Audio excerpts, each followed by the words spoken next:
Ça y est. Donc, bonjour à tous et merci d'être là. Comme Fanny l'a dit, nous sommes au troisième webinaire consacré au retour, rentrer chez soi, se retrouver, retrouver les siens. Et aujourd'hui, on va spécialement parler du point de vue des retournés, de ceux qu'on appelle les retournés maintenant, et aussi de la communauté qui les reçoit. On va prendre la mesure de l'importance de la dimension psychologique du retour. Et pour cela, nous avons invité plusieurs personnes qui se présenteront tout à l'heure plus complètement. Cathy et Patricia de la DDM du Sénégal, Papis Soigné du Sénégal aussi, Kader de Côte d'Ivoire, et nous aurons deux intervenants à partir d'une vidéo qui sont de Guinée. Avec les difficultés de connexion, ils nous ont préparé une belle petite vidéo. Donc nous les aurons en différé. On va commencer tout de suite. Donc, petit rappel, si vous pouvez éteindre vos caméras, tous sauf les invités. Bon, du coup, Papy et Kader, vous pouvez remettre la vôtre parce qu'on va fonctionner comme en dialogue. On va essayer de faire un petit peu plus vivant que d'autres fois. Donc, merci pour ceux qui le peuvent d'éteindre leur caméra. Ça libère de la bande passante. Kader, je ne te vois pas. Voilà. Donc, je vais vous poser une première question à tous. D'où parlez-vous? Où êtes-vous? Et quelle est votre expérience personnelle pour Papis et Kader et plus professionnelle pour Patricia et Cathy? Donc, je te laisse parler en premier, puis à tour de rôle, prendrai. Bonjour à tous. Je m'appelle Khalifa Souanedi Papis, Papis le pseudo le plus connu. Je suis sénégalais. J'ai bossé avec une association française d'ailleurs jusqu'à présent, depuis que j'ai 10 ans. Voilà. Et donc j'ai vécu avec cette association française au Sénégal, au sud du pays, en Casamance, dans un village qui s'appelle Kabadio. Et cette association a pour but d'aider les populations locales de la région dans laquelle j'habite. Et donc, cette association m'a permis d'avoir accueilli plus de 1000 étudiants français et globalement plus de 2000 personnes occidentales. Voilà. Et donc, dans ce domaine, j'ai vécu 22 ans ferme avant d'aller en France. Et par la suite, quand j'ai découvert la France, je me suis retrouvé à avoir compris que j'avais raison quand même d'avoir travaillé avec les personnes de ce pays, dans mon pays, dans ma région, dans mon village. Voilà. Et donc, du coup, les expériences se sont accumulées et j'ai compris effectivement que l'herbe n'est pas plus jolie et plus verte que chez le voisin. Voilà. Donc, j'attends les questions pour répondre. Voilà ma première prise de parole. Merci, Papy. À toi, Kader. Kader Bamba, je suis ivoirien et je vis actuellement en Côte d'Ivoire. Et entre 2009 et, disons, globalement 2018, j'ai vécu en Algérie en situation de migration où j'ai eu la chance de travailler pour la Caritas, notamment au centre d'accueil pour migrants de Belcourt, puis avec Médecins du Monde sur un projet d'accès aux droits de la santé sexuelle et reproductive pour les femmes migrantes à Oran, avec Médecins du Monde, comme je disais, et je suis rentré en 2018 en Côte d'Ivoire. Et bien avant, j'avais déjà fait un retour en 2014. Voilà un peu. Merci beaucoup, Kader. Patricia et Cathy, je vous laisse vous présenter et dire d'où vous parlez. Bonjour à tous. Moi, c'est Mme Cathy Faye. J'habite au Sénégal, plus précisément à Aniara, la zone où on appelait l'aéroport des pirogues en 2006. Je suis la responsable du pôle accompagnement de la DDM, la délégation diocésaine des migrations. Et comme vous le savez tous, la DDM intervient dans plusieurs domaines, dont la formation. Elle a eu à former beaucoup de jeunes dans la localité de Mbour. Et aussi, la DDM intervient dans l'accompagnement psychosocial, dont nous avons eu à accompagner plusieurs familles victimes de la migration. c'est des familles qui ont perdu soit un fils ou bien soit un époux. L'ADDM aussi intervient également dans la recherche, où on est en train de faire pourquoi les gens partent, les causes plus profondes de la migration. Dans son troisième volet, l'ADDM fait ce qu'on appelle la sensibilisation. Avec la sensibilisation, on essaie de sensibiliser les personnes sur les risques liés à la migration irrégulière et en même temps aussi de conscientiser les familles et aussi les jeunes. En grosso modo, c'est ce que fait l'ADDM au niveau de Mbour. Merci. Bonjour, je m'appelle Patricia, je travaille aussi avec la DDM ici au Sénégal. On est basé à Hambourg, mais comme Cathy vient de dire, on fait les activités pour toutes les localités, pour toutes les régions de Sénégal. Et je suis psychologue et à part ça que ma collègue vient d'expliquer, on fait aussi beaucoup d'attention à les enfants qui sont perdus ses parents ou quelqu'un même de sa famille parce qu'on voit aussi qu'ils sont très invisibles et dans le processus de deuil. Et c'est ça qu'après aussi on peut plus vous expliquer. Merci. Merci. Il me semble que vous aviez une petite vidéo à nous présenter, Cathy et Patricia. Vous avancez Oui. et si jamais on fera un test à la pause, on le projettera à la pause. Très bien. Donc, nous continuons. Nous revenons à nos invités. Donc, maintenant, nous allons partir de vos contextes et vous demander quel est le visage de la migration là où vous vous trouvez en ce qui concerne le départ et les retours dans votre zone d'intervention. Qui part vers quelle destination et dans quelles circonstances? Peut-être que la DDM, là, qui n'a pas eu de chance de voir sa petite vidéo, peut commencer à nous parler, et puis ensuite Papis, puisque vous êtes dans la même zone géographique. Je vous laisse la parole. C'est bon? Ok. C'est bon. Oui, oui. En tout cas, on va commencer à répondre par la première question. Parce que vous avez posé la question à savoir quel est le visage de la migration, les gens qui partent, destination, profil et circonstances. Tout le monde sait qu'à Mbour, parce que je cite Mbour parce que Mbour, c'est la zone où nous intervenons. À Mbour, tout le monde sait que la migration est très dramatique là-bas. Parce qu'il y a des familles qui ont perdu beaucoup de gens. Il y a des personnes qui sont disparues, des personnes qui sont décédées. Il y a des familles aussi qui sont disloquées à cause de la migration. Quand je parle de dislocation, par exemple, une femme qui est avec son mari est parti, l'a laissé à la maison pendant 10 ans, elle sait que son mari est vivante et ce mari n'appelle pas, ne fait pas signe de vie, n'envoie pas. Donc cette femme-là, elle est obligée de rentrer chez elle. C'est la raison pour laquelle j'ai parlé de dislocation des familles. Mais à Mbour, le profil des gens qui partent, tout le monde sait qu'à Mbour, c'est une zone où il y a la majeure partie des gens qui sont des pêcheurs. Donc, à Mbour, les gens qui partent, la plupart des temps, si on prend un pourcentage par exemple, si on prend un pourcentage, on va dire que les 80% des gens qui partent de Mbour sont des pêcheurs. En dehors des pêcheurs, il y a aussi des étudiants qui partent. Il y a aussi des étrangers. Parce que Mbour, c'est une zone de destination. En même temps aussi, c'est une zone de transit et aussi une zone de départ.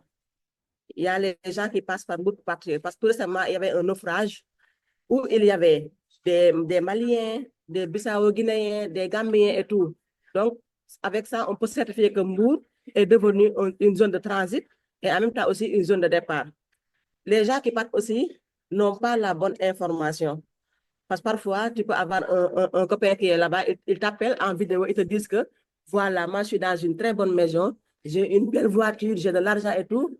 Donc toi là, tu es obstiné à partir parce qu'il va te dire que puisque Samba est parti, il a une belle voiture là-bas ou bien il a une belle maison là-bas, moi je vais faire comme lui, je vais partir, alors que tel n'est pas le cas. Il y a aussi des gens qui partent par les pressions sociales. Parce que parfois, la famille t'incite à partir avec les familles, par exemple, polygames. Je vois le fils de ma co-épouse qui est parti et qui a réussi. Je dis à mon fils, pourquoi tu ne fais pas comme ton frère? Parce que lui, il a fait la migration irrégulière, il a réussi, donc tu dois faire comme lui. Alors que les chances ne sont pas égales. En dehors des pressions familiales aussi, il y a ce qu'on appelle l'extrême pauvreté, la vulnérabilité des familles. Parce qu'au Sénégal, on sait que beaucoup de familles sont vulnérables. Donc, un fils qui est avec sa famille, qui peine à prendre en charge sa famille, par exemple, sur le côté éducation, sur le côté santé, sur le côté nourriture, etc., et sur le logement, Donc, si tu n'as pas assez de moyens, tu vas tenter la migration irrégulière. Il y a aussi une autre chose qui fait que, ici au Sénégal, l'obtention des visas est très difficile. Parce que tu fais tes frais de dossier qui sont extrêmement chers et coûteux, alors que si tu n'obtiens pas ton visa, on ne te rembourse pas tes frais de dossier. Donc, cette personne-là, elle est obligée à prendre la pirogue parce qu'elle va se dire que prendre la pirogue est plus simple que de faire le processus d'obtention du visa. En grosso modo, c'était la raison pour laquelle les gens partent. Et aussi les destinations, en tout cas la plupart du temps, des gens qui font la migration irrégulière au Sénégal, ils ont une seule destination qui est l'Espagne. Cela se justifie que par le fait que beaucoup de pirogues atterrissent à El Hierro ou bien aux îles Canaries. En tout cas, en grosso modo, c'était ma première réponse concernant la première question. Et peut-être si vous avez des questions, je vais y revenir. Je donne la parole à Patricia, ma collègue. Merci beaucoup. Oui, donc, pour compléter un peu, parce que Cathy a très bien tout expliqué, mais c'est seulement spécifier que, par exemple, pour le départ, les raisons sont très différentes entre les hommes et les femmes. Normalement, les femmes qui partent, c'est pour chercher la protection et la sécurité, parce que peut-être il y a les problèmes, il y a la violence ici au pays, et même dans les trajets dans les chemins et les trajets migratoires. Et les femmes souffrent beaucoup de violences sexuelles. C'est normalement les femmes payent avec son corps. Donc, on peut dire que la différence pour les migrations entre les hommes et les femmes, on doit les remarquer. Merci. Et pouvez-vous nous parler du retour ensuite? Je vous écoute. Patricia, tu peux te rapprocher. Quand tu parles, il faudra te rapprocher parce qu'on t'entend mal. Cathy, on t'entend très bien. Oui, avec le retour. À moins que Papy veut revenir, puisqu'il est au même pays, excusez-moi. Tu voulais compléter Oui, c'est bien, on attend pour les questions. D'accord. Papy, tu veux compléter sur les circonstances de départ? Et avec ton micro. On viendra sur le retour parce que c'est le sujet du jour. Oui. Papy, Vous m'entendez? Oui, vas-y. Oui. Ouais, merci beaucoup à ces belles interventions de la part de tout à l'heure. Les filles, elles ont avancé des détails nous concernant parce que moi, le plus important, c'est que je vais dire elles ont parlé à ma place parce que exactement ce que j'avais voulu dire, elles l'ont dit. Aujourd'hui, elles ont parlé de Mbourg, mais actuellement, la Casamance, depuis 5 ans, je ne sais pas comment les passeurs se sont débrouillés pour trouver le parcours migratoire, comme on appelle le chemin vers l'océan. Ici chez nous, vers la frontière gambienne, on est même allé, il y a même une pirogue qui a échoué. Quand je dis échoué, c'est que je ne sais pas si c'était un deal entre les passeurs, mais il y avait quand même plus des centaines de migrants dans une grosse pirogue. Et là, le capitaine demandait qu'il y avait son GPS qui était perdu. Il est où l'ouest? Il est où l'est? Alors qu'ils avaient déjà à peine pris le départ pour partir. Et donc, du coup, les gars, ils disent, mais écoute, on est où là? On retourne, on fait demi-tour. Certains, ils se sont jetés dans la mer et la pirogue, elle est restée toute seule. Donc, du coup, avec des sachets d'eau qu'ils avaient pu partir. Maintenant, ce qui est important là, c'est qu'elles ont avancé. C'est que c'est la vente des rêves occidentaux. Parce que moi, j'ai côtoyé la vie des SDF en France, en Belgique, en Italie, un peu, et en Espagne. C'est-à-dire qu'on a vu des jeunes qui aujourd'hui ne s'en sortent pas et qui veulent rentrer.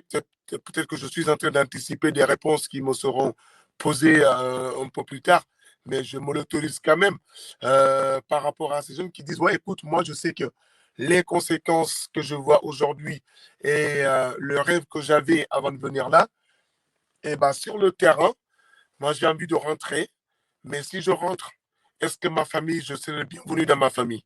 Il y a des gens qui ont ça comme blocage dans leur tête. Alors, arriver en Europe, qu'est-ce qui se passe?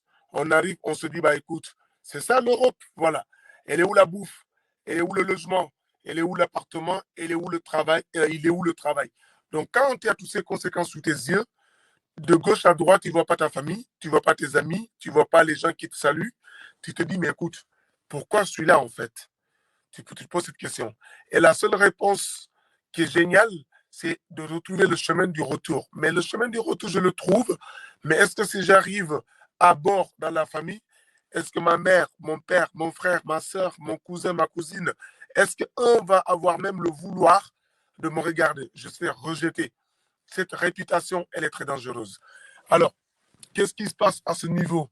C'est que la fille, la dame, elle l'a dit tout à l'heure, c'est c'est pas El Hierro, ou dans les îles Las Palmas, ou les îles il y a Tenerife, Lanzarote, Las Palmas. Est-ce que ces îles qui sont en train d'accueillir les migrants là-bas, est-ce qu'ils peuvent quand même nous raconter exactement ce qui se passe au lieu que certains nous racontent le contraire de ce qui se passe là-bas? Alors, quand tu es en vacances aujourd'hui dans le pays et que après, quand tu racontes le contraire de ce qui se passe, qu'est-ce qui se passe aujourd'hui?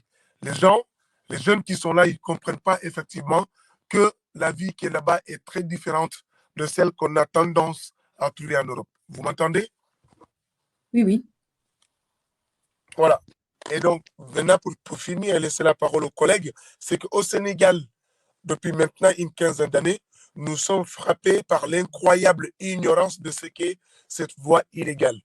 Aujourd'hui, on est mal vu. Celle qui vient de parler tout à l'heure depuis Mbourg, elle est mal vue par les passeurs. Moi, je suis mal vu par les passeurs parce que ça ne fait pas leur business. La réalité qu'on raconte ne fait pas leur business. Ils ne sont pas d'accord avec moi parce qu'ils encaissent de l'argent. Aujourd'hui, si on met de côté l'argent et on pense à ces jeunes qui périssent, des jeunes qui perdent leur vie dans la mer et qui arrivent en Europe, qui pourtant, si on réfléchit, on peut s'en sortir. Elle a évoqué un problème important, c'est par rapport à l'obtention des visas légaux. Ça, j'interpelle l'ambassade de France à Dakar ou les ambassades internationales qui sont basées chez nous, qui aujourd'hui pensent que quand ils rendent difficile les démarches administratives, les jeunes vont rester. Non, c'est plus ils rendent difficile les démarches administratives, plus ils rendent difficile l'obtention des visas, plus les jeunes ils vont aller payer 1000 balles, 2000 euros dans des voyages illégaux pour se payer une pirogue vers la Libye, l'Italie, ou vers le Maroc, l'Espagne, ou même vers la Casamance directement dans les îles de Canaries. Alors, si toutes les démarches administratives qu'on fait et que l'ambassade nous demande tous les papiers légaux qu'on a trouvés, je pense que là, l'obtention d'un visa légal est permis. Est permise, l'obtention. Elle est permise. Pourquoi? Parce que tu as demandé à ce demandeur de visa ça et ça et ça et ça et ça, vous trouverez ça, on vous donne le visa. Il trouve toutes les lignes administratives légales, et bien donne-lui au visa légal. Alors, qu'est-ce qui se passe? Moi, en personne qui vous parle devant vous, j'ai été refusé pendant de 2010 à 2019, j'ai été refusé 7 fois, mais je n'ai jamais forcé. Alors, qu'est-ce qui se passe à ce niveau? Donc, c'est ce que je dis dans les conférences, dans les interventions que je fais. L'ambassade aussi a un rôle. L'ambassade de France à Dakar, ou d'Italie à Dakar, ou de l'Espagne à Dakar, etc. Ces ambassades européennes en Afrique de l'Ouest ont une part de responsabilité aujourd'hui quant à l'obtention des visas. Donc, nous sommes qui aujourd'hui pour dire à ces jeunes ne partez pas en Europe si on ne leur propose pas des projets de vie? Si on ne propose pas des projets de vie, nous sommes qui aujourd'hui face à ces jeunes pour leur dire ne partez pas en Europe si on ne déclenche pas le message aux ambassades qui sont chez nous pour leur dire les démarches administratives, quand elles sont bien faites, donnez le visa à ces jeunes, des visas étudiants, des visas médicaux, des visas pour des visites, etc., etc. Papy, La liste, merci. elle est Merci beaucoup, Papy. On va poursuivre avec Kader et on reviendra sur ces situations-là en parlant du retour. Kader, je te laisse parler de ce visage de la migration dans ta zone, c'est-à-dire en Côte d'Ivoire. Merci beaucoup, Laurence. Merci, Patrice. J'ai rebondi sur ce que disait. Nous sommes qui pour dire à ces jeunes-là, ne partez pas. Et ça, c'est une phrase, je dirais que je l'ai vécu cette phrase parce que moi, quand je suis rentré avec l'ONG que qu'on a fondé avec les amis, on était déjà un diagnostic. Là, on a mené une enquête où on voulait savoir les raisons du départ. Il faut savoir que nous sommes dans une zone rurale où l'activité première, c'est l'agriculture. Donc, c'est des jeunes qui pratiquent l'agriculture. Et ce qu'on a remarqué, c'est que le matin, ils se réveillent, ils vont au champ, ils rentrent à 18 heures et après, c'est manger et dormir. Il n'y avait rien d'autre. Et pour des personnes comme moi qui avons vécu ailleurs et qui savons comment était nos quotidiens, on pouvait aller au café, on pouvait le week-end aller au cinéma ou aller voir un concert, tout ça. Et quand on voyait ça, et que ces jeunes nous disaient que, bon, voilà, moi, je veux partir, hein. Et on n'avait pas d'argument à leur donner parce qu'ils avaient, c'était leur volonté là, elle était justifiée. D'autant plus qu'aujourd'hui, ils avaient accès aux réseaux sociaux, à Facebook et tout ça, qui leur permettait de voir ce qui se passe ailleurs. Donc, toi qui es là en tant que témoin de tout ce qui se passe là, franchement, tu n'avais pas d'argument pour ces jeunes-là. Bon, pour revenir à la question du visage que porte la migration ici. Donc, pour rappel, nous sommes, comme je le disais, nous sommes en milieu rural, nous, ici. Du coup, c'est des jeunes, majoritairement, hein. C'est des jeunes on va dire, 16 à 25 ans qui partent et c'est des personnes, c'est des jeunes qui, toujours guidés par le mythe de la délivrance. Tout ce qu'il a vu ou les traînées qui sont partis, les images qu'il renvoie ou ce qu'eux, ils arrivent à voir sur Facebook et tout ça. Leur départ est motivé, en tout cas pour notre contexte, leur départ est motivé que par ça, parce qu'ils savent rien d'autre du trajet ou de ce que c'est que l'Europe. La seule chose qu'ils savent, c'est les images que leur envoient leurs amis qui sont allés avant eux ou ce qu'ils arrivent à voir sur Facebook. Voilà. En tout cas, et ce qu'il faut savoir, c'est que, par exemple, à Kona, où nous, on mène notre projet, Kona en transition, c'est la situation en Kona, que la situation en Europe, elle peut être précaire. Elle peut être précaire, mais elle ne voudra pas, elle n'atteindra pas ce qu'ils vivent à Kona. Je ne dis pas qu'ils meurent de faim, non, c'est pas cela. Mais c'est des jeunes qui veulent vivre et aujourd'hui, la seule vie qu'ils ont, c'est entre le champ et leur chambre à coucher. D'où, dans notre diagnostic, on avait écrit comme ça que le village est considéré comme un gros dortoir. Parce que vous sortez, vous allez travailler et vous revenez dormir. À part ça, il n'y a rien à faire. D'où on avait imaginé un projet, en même temps agroécologique et en même temps socio-culturel et tout ça pour pouvoir redonner vie. Pour que, franchement, et du coup, voilà, pour le visage, c'est des jeunes qui vivent en milieu rural et qui sont pour la plupart agriculteurs, qui sont pour la plupart agriculteurs ou qui pratiquent une agriculture relativement très pénible et que quand quelqu'un leur dit que, voilà, ou quand ils voient des images de l'Europe et qu'on leur dit il y a un trajet là pour y arriver, et qu'ils ont vu quelqu'un qui est déjà passé par là et qui est arrivé, ils sont facilement tentés de partir. Et pour partir, très souvent, c'est les parents qui vendent des bœufs, parce qu'ils pratiquent l'agriculture avec des bœufs, et c'est des parents qui vendent des bœufs, et ils passent ici à côté par la Guinée, et bon, je sais pas comment est-ce que le trajet continue. Ce qu'il faut savoir, c'est qu'on a la frontière guinéenne. Dans la frontière guinéenne, ils passent par la Guinée et ils sont partis. Merci beaucoup. On va revenir donc sur notre sujet du jour, maintenant qu'on sait un peu plus ce qui fait que les gens partent, hein, que les jeunes partent, et qu'ils essayent d'avoir de nouvelles opportunités. Et quand on leur montre des images de rêve qui sont pas toujours la réalité. Maintenant, je vais vous demander de revenir à vos expériences plus personnelles du retour. Euh, que ressentiez-vous? Donc, ce sera surtout Kader et pour les autres, ce qu'ils pensent que les jeunes autour d'eux ressentent à l'idée de rentrer, quel est leur état d'esprit, leurs craintes, leurs espoirs, et comment, par rapport à ce qu'ils imaginaient, comment ça s'est véritablement passé.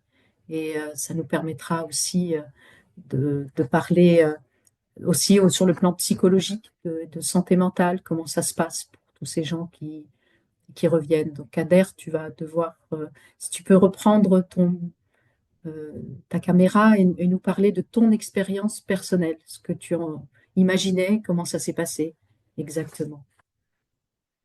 Ok, donc comme je vous disais tantôt, moi pendant la présentation, j'ai vécu 2 fois le retour.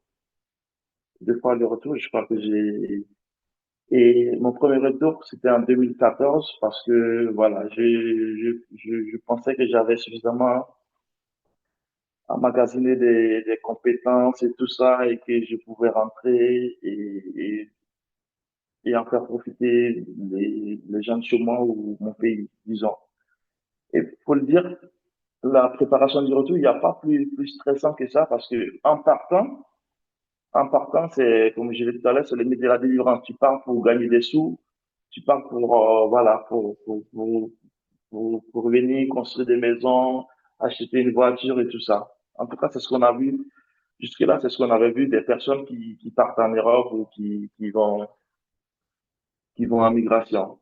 Et là, quand tu reviens et que tu n'as pas tout ça, tu n'as pas tout ça, c'est super compliqué parce que tu te demandes comment est-ce que tu seras accueilli sur place. Parce que tu sais que même tes parents les plus proches, ils s'attendent à ce que tu apportes quelque chose. Tu apportes quelque chose. Et moi, je me souviens encore quand je suis rentré pour la première fois en 2014 et j'avais pas de sous. J'avais pas de sous. Je me sentais juste capable de venir faire des choses en Côte d'Ivoire. Voilà. Et quand je suis arrivé, étant donné que j'avais pas de sous et que j'étais là, je traînais un peu, mes parents me demandaient, mais tu retournes quand? Ouais, c'est-à-dire pour eux, j'étais venu en vacances parce que c'était pas encore accompli. Voilà, ils me demandaient tu retournes quand. Bon, c'était difficile. Et après, j'ai beau essayer, et c'était tellement difficile que j'étais obligé de retourner finalement, comme les gens le souhaitaient. Mais pour ce qui est des jeunes là, au village, franchement, la plupart, tout ce que j'ai pu côtoyer, quand ils viennent, il faut quelque chose de solide pour les retenir parce que après, quand ils viennent et qu'ils n'arrivent pas tout de suite à s'intégrer, il faut se souvenir qu'il y a eu des programmes d'intégration avec l'OIM et tout ça. Mais après, c'est des moules. C'est des moules dans lesquels on fait rentrer les jeunes et ils n'entrent pas tous forcément. Ils n'entrent pas tous. Il y a des projets types. On dit, bon, il y a tel projet. On vient, on dit, tu choisis des projets qui existent déjà. Par exemple, j'ai un jeune que je continue de suivre aujourd'hui au village qui, lui, quand il est entré, on l'a mis sur un projet comment dirais-je, de formation par apprentissage en bâtiment, un truc comme ça. Et c'était pas son truc. Et là, aujourd'hui, c'est un jeune qui aimait jouer la comédie et tout. Et nous, avec les services civiques qu'on reçoit, parmi les services civiques qu'on a reçus, il y a un qui était acteur dans sa vie professionnelle. Et grâce à ce dernier, le jeune, il a commencé à faire des réalisations. Il est devenu en quelque sorte un réalisateur. Il fait des vidéos, des sketchs comme ça qu'il poste sur TikTok avec plus de 50 000 abonnés et tout ça. Et là, moi, c'est quelque chose qui me marque beaucoup parce que le jeune, quand il venait, bon, quand il est rentré, son accompagnement voulait qu'il soit peintre en bâtiment ou un maçon. Et lui, ça l'intéressait pas du tout. Et là, aujourd'hui, bon, grâce à ce qu'il a trouvé sur place, il se sent tellement à l'aise dans la réalisation de vidéos. On lui a acheté des appareils, il réalise des vidéos. Il a un compte TikTok, ils font des petits films de 2, 5 minutes. Et il se sent tellement bien avec. Pour dire que, pour dire que le moule dans lequel il est descendu ne lui convenait pas. Et il y a plusieurs jeunes comme ça. Il y a pour certains où il fallait se mettre ensemble pour ouvrir une ferme. Ils se connaissent pas, ils se sont jamais croisés. Et aujourd'hui, à cause du fait qu'ils sont rentrés ensemble, on leur demande de se mettre ensemble pour ouvrir une ferme avicole. Et après, ils se connaissent pas. Et c'est les affaires, ça finit par capoter.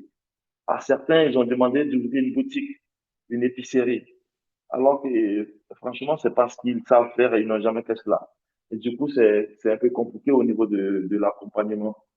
Et après, le plus difficile dans le réseau, c'est la pression sociale lorsque tu n'es pas rentré, comme je l'ai dit, avec les sous pour construire cette maison, pour acheter cette voiture. Même chez toi à la maison, parfois, il y a la collègue du Sénégal qui disait que, surtout quand c'est une famille polygame, et qu'il y a les marâtres, il y a les demi-frères et tout ça, et après, ça commence à rigoler de ce que tu es devenu. Parfois, c'est les amis même.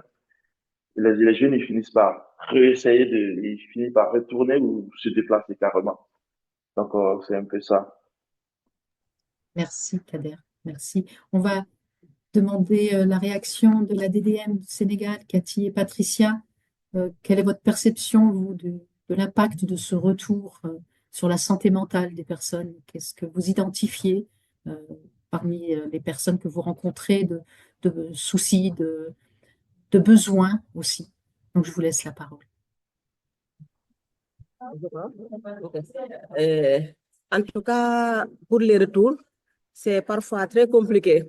Par exemple, il y a deux sortes de retours. Il y a le retour volontaire. Avec le retour volontaire, ça ne pose pas assez de problèmes.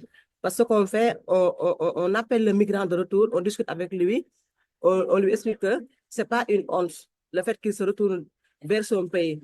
Parce que quand tu pars à un autre pays qui n'est pas le tien, quand tu ne réussis pas, quand tu trouves des difficultés là-bas, vaut mieux que tu retournes dans ta famille et que tu sois entouré par ta famille et que la famille aussi ne soit pas une famille matérialiste comme les familles que, tous, que nous connaissons nous tous. Il faut qu'ils accueillent bien leur fils. Il ne faut pas qu'ils marginalisent le fils parce que parfois, dans les familles sénégalaises, je vais donner même un exemple parce que ça, je l'ai vécu dans mon quartier. Il y avait quelqu'un qui était parti en Espagne en 2006, il n'avait pas réussi. Lorsqu'il est retourné, c'est la famille qui a misé, qui a donné beaucoup d'argent à ce qu'il retourne entre leurs mains. Mais cette personne-là, il n'a pas le droit d'envoyer ses nièces. Quand il envoie quelqu'un à la boutique, la nièce lui refuse d'aller faire course. Et il n'a pas droit à la parole parce qu'il n'a pas réussi, il n'a pas assez d'argent, la famille le marginalise. Et que ça, c'est des choses qui ne sont pas normales. Ces personnes-là, ils ont besoin d'être accompagnées, d'être écoutées et aussi d'être orientées vers des structures d'accompagnement. Maintenant, pour les retours forcés, tout le monde sait qu'avec les retours forcés, c'est beaucoup plus compliqué parce que la personne, elle n'attend pas d'être retournée chez soi. Elle a espérance, par exemple, elle a espoir de travailler, d'avoir une vie meilleure. Un jour, tu le prends, tu l'embarques vers son pays. Ça, c'est la catastrophe. En plupart du temps, ces personnes-là, elles souffrent de ce qu'on appelle le TSPT, le traumatisme, le stress post-traumatique. Parce qu'on a eu à accompagner des gens qui étaient, quand tu les voyais avec leur habillement, tu te disais que ces personnes-là, elles sont folles.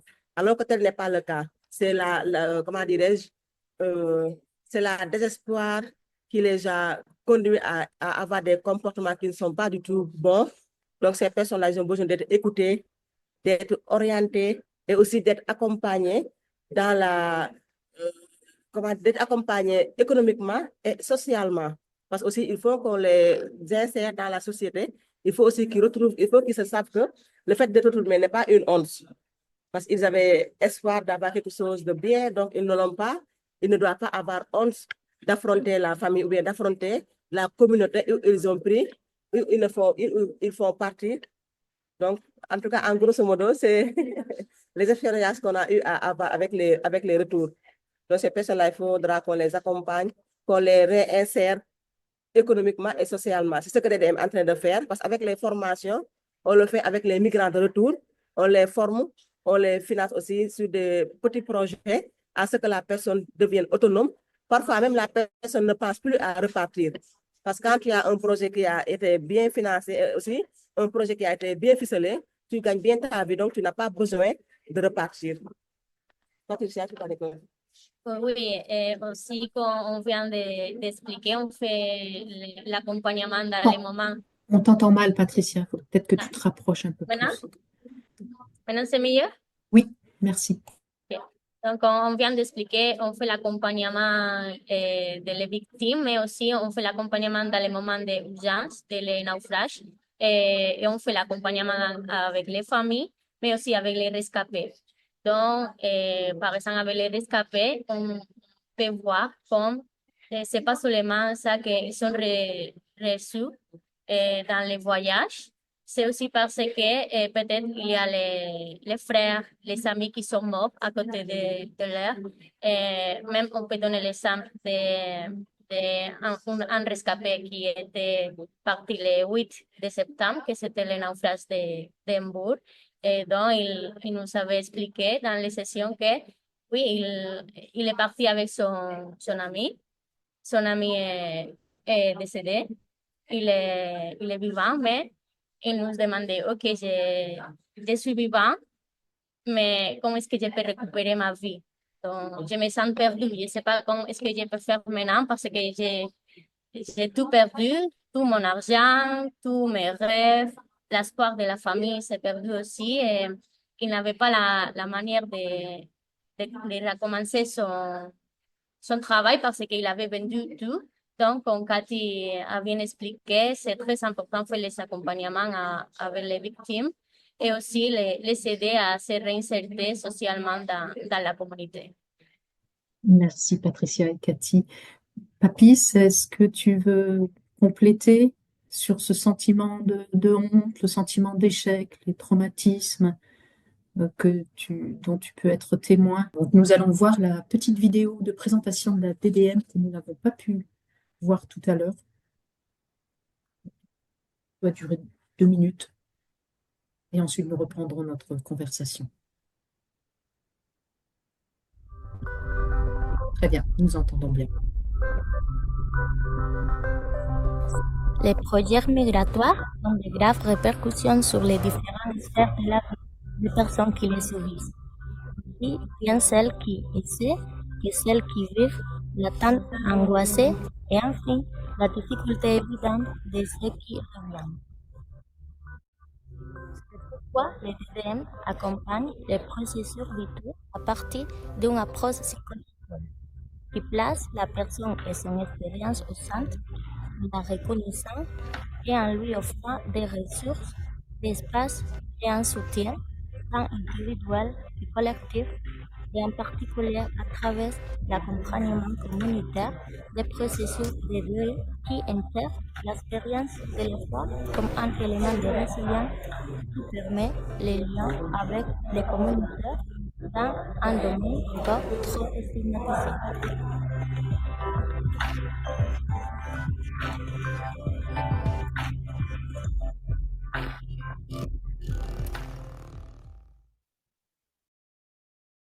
Merci, excusez-nous pour le son, c'était pas très clair, mais on a compris l'essentiel, je pense, et on vous enverra la petite vidéo. Nous reprenons donc notre dialogue. Papis, je vais te redonner la parole. Donc, si tu peux.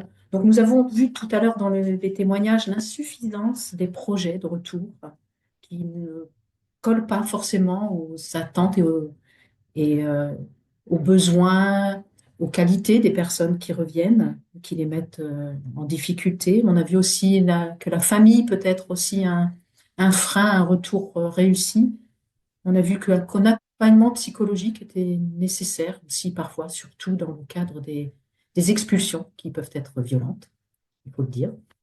Et du coup, je vais te laisser la parole pour voir si tu peux nous parler de ton point de vue donc, sur ce que disent les gens de la communauté, sur les départs et aussi surtout sur les personnes qui rentrent, comment elles les accueillent ou ne les accueillent pas, comment la famille réagit aussi. Donc, je te laisse la parole, Papis. Ok, merci de m'avoir donné la parole à nous.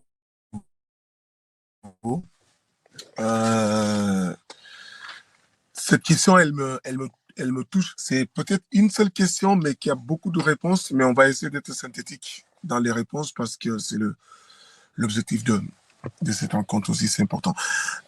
On sait qu'il n'y a aucun être humain, même si son nom de famille s'appelle souffrance, aucun être humain ne veut pas souffrir. On le sait bien dans la réponse globale. Donc, tout le monde cherche le côté loisir, le côté, comme on dit chez nous, le côté confort, quoi. Voilà. Donc, dans la tête de beaucoup de gens, ici chez nous, on pense que pour avoir le confort, il faut tourner la serrure de la porte de l'Europe. Malheureusement. À force de tourner cette serrure, à force de la tourner, il y a beaucoup d'occasions et beaucoup d'opportunités qui te dépassent. Alors, une fois en Europe, quand on est expulsé, la famille, elle te soutient. Pour répondre à votre question. Quand on est expulsé, la famille, elle te soutient. Elle va même te soutenir jusqu'à ce qu'elle trouve un bien ou une enveloppe, soit vendre le bien de la famille, un bien familial, une parcelle, ou un taureau, ou je ne sais pas quoi, pour que tu puisses retourner parce qu'on dit, voilà, tu étais tombé, on va t'aider à te relever. Alors, tu pars. Mais si quand la décision, elle est de toi-même, de quitter l'Europe parce que tu ne t'en sortes pas, et tu reviens dans ta famille, eh ben, s'il y a 100 personnes dans la famille, dis-toi bien que les 98% de la famille te détesteront sans même chercher à connaître les raisons pour lesquelles tu rentres chez toi. Ça, c'est quelque chose de très dommage. Kader, est-ce que tu peux prendre le relais sur l'accueil de la communauté, de la famille, celui qui retourne? Merci. Merci. Ok, donc Papy disait quelque chose d'intéressant. Lorsque tu es, par exemple, expulsé, la famille tout de suite, c'est considéré comme un malheur où il faut que toute cette chaîne de solidarité-là se crée autour pour vraiment voilà, t'accueillir dans de bonnes conditions et tout ça, te redonner le moral. Et moi, l'exemple que j'ai, c'est une fois, on a été au niveau de l'ONG, on a été contacté par, au niveau de l'association, on a été contacté par un père qui avait aidé son fils à partir dans le Maghreb et qui avait été expulsé au Niger, je crois, et qui essaie de collecter des sous par-ci par-là pour les envoyer à son fils afin qu'il puisse remonter ou redescendre. Pour dire que, bah, après, nous, on a eu à échanger avec eux pendant longtemps, on jouait un peu le rôle d'intermédiaire parce qu'on connaît des personnes qui connaissent des personnes et tout ça. Mais ce que j'ai retenu de cela et faisant le lien avec ce que disait Papis, c'est que là, tout de suite, la famille, elle se mobilise. Elle se mobilise pour pouvoir, en tout cas, être à l'écoute et faire ce qu'elle peut faire de façon matérielle. Mais l'autre face de la médaille, c'est quand comme le disait Papis, quand tu décides de rentrer de toi-même. Comme j'ai donné mon exemple tout à l'heure. Dis-moi, en 2014, 2013-2014, franchement, personnellement, j'étais très en confiance. Je me sentais suffisamment outillé pour faire certaines choses en Côte d'Ivoire. Laurence est témoin pour faire certaines choses en Côte d'Ivoire. Et là, j'ai décidé de rentrer. Là, il y a personne qui va comprendre. Côté famille et tout ça. Il y a personne qui va te comprendre. Ils vont pas du tout comprendre, mais il est parti. Il est parti pour quelque chose. Il n'a pas encore obtenu cette chose-là. Et surtout, quand tu es à l'étranger, là, quelles que soient les difficultés, tu arrives à soit te débrouiller sur les chantiers, soit avoir un petit boulot, où ta priorité, c'est de leur envoyer quelques sous. Même si tu es rémunéré 100 euros, tu peux leur envoyer au moins 20, 30 euros par mois, tout ça. Et ça, pour eux, c'est déjà quelque chose que de t'avoir auprès d'eux comme une charge. Voilà, ça, c'est mieux que tu sois à l'étranger, que tu leur envoies 20 000 francs CFA. Je sais pas combien ça fait, 30 euros ou je sais pas combien, que tu leur envoies 20 000 francs CFA chaque fin du mois, et grâce à un emploi précaire, ils préfèrent cela que de t'avoir auprès d'eux comme une personne à prendre en charge. Donc, c'est un peu ça la difficulté. Donc, du coup, quand tu rentres, franchement, au niveau de la famille, ça va pas forcément se passer bien. Après, on a toujours les amis sur qui on peut s'appuyer. C'est surtout eux qui, voilà, qui deviennent la chose sur laquelle on s'appuie, moi, en tout cas, personnellement, les amis, et voilà, c'est sur les amis qu'on s'appuie pour pouvoir rebondir. Sinon, au niveau de la famille, c'est forcément une déception. Franchement, rentrer sans l'argent, sans la voiture, sans la maison, la famille est forcément déçue et elle est un peu embêtée par rapport au voisinage ou la mère par rapport à sa coépouse et tout ça. Donc, c'est un peu ça, ce que je peux dire sur ce sujet-là. Merci beaucoup, Kader. On va essayer de se mettre en contact avec la Guinée, si Fanny, tu es prêt pour avoir le, le point de vue de la communauté directement. Donc des gens qui ont accueilli des personnes qui sont revenues. Donc c'est la vidéo dont je parlais au début. On me dit que Papis est de retour. Alors peut-être que pendant que la vidéo se prépare, Papis, tu peux reprendre la parole. Essayons de voir. Est-ce que tu m'entends? Vous parlez à moi? Oui, je parle à toi. Est-ce que Ouais, tu peux reprendre? Kader est intervenu pendant qu'on essaie de reprendre la connexion avec toi. Ah, d'accord. Dommage que j'ai pas pu entendre Kader. C'est dommage, mais c'est pas grave. Donc, du coup, on en est là aujourd'hui. C'est compliqué pour ce retour. Le retour, en fait, vous savez très bien que quitter l'Europe pour venir en Afrique est beaucoup plus facile que de quitter l'Afrique pour aller en Europe. C'est ça, c'est très facile. Voilà, tu as pris une difficulté énorme, une responsabilité pour aller en Europe. Une fois là-bas, c'est que tu pensais de l'Europe et quand tu arrives, ce que tu vois sur le terrain. Ces raisons normales te font retourner au pays, mais le seul blocage, obstacle, comme on dit, c'est comment je vais être vu dans ma famille. Est-ce que je serai accepté dans la famille? La réponse est immédiatement non, parce que la famille est d'accord que toi, si toi tu es arrivé, tu dois coûte que coûte réussir comme les autres ont reçu, en oubliant que chacun a une chance. Il y en a certains qui sont arrivés en Europe, le même mois dans lequel ils sont arrivés, ils ont eu un travail. Donc, le vrai travail est là. Comment le retour peut être accepté dans nos familles ici en Afrique? C'est ça en fait le problème. Sans même trop chercher à savoir les raisons pour lesquelles cet Africain a quitté l'Europe pour venir. Tout le monde n'est pas allé en Europe pour réussir. Et tout le monde ne peut pas aller en Europe, arriver là-bas pour avoir un salaire de 3 000 euros ou même plus ou moyen. Donc, ce qui est important aujourd'hui, ce retour, comment il doit être stagné dans nos familles pour montrer que cette personne, quand elle arrive, parce qu'il y a une chose qui est importante aussi, c'est que quand tu quittes l'Europe pour revenir revivre ici, c'est que tu n'auras pas c'est-à-dire la même mentalité qu'avant. Avant, tu avais une mentalité que quand tu arrives en Europe, tu vas t'en sortir vite fait. Et tu as passé quand même des années sans trouver la chance. Et puis là, quand tu reviens, tu es une autre personne. Là, tu as compris la vie parce qu'au moins, tu as une leçon qui te permet d'aller vers l'essentiel. En disant, avant d'aller en Europe, quand je me lève, je ne fais rien. Je mets mon thé pendant 4 heures de temps à discuter, à papoter avec les jeunes. Le soir, je vais aller au terrain de foot. Et quand je reviens, je mange ce que ma mère a cuisiné. Mais quand tu pars en Europe et quand tu reviens, les mentalités changent. Tu te trouves une parcelle. Tu fais de la permaculture.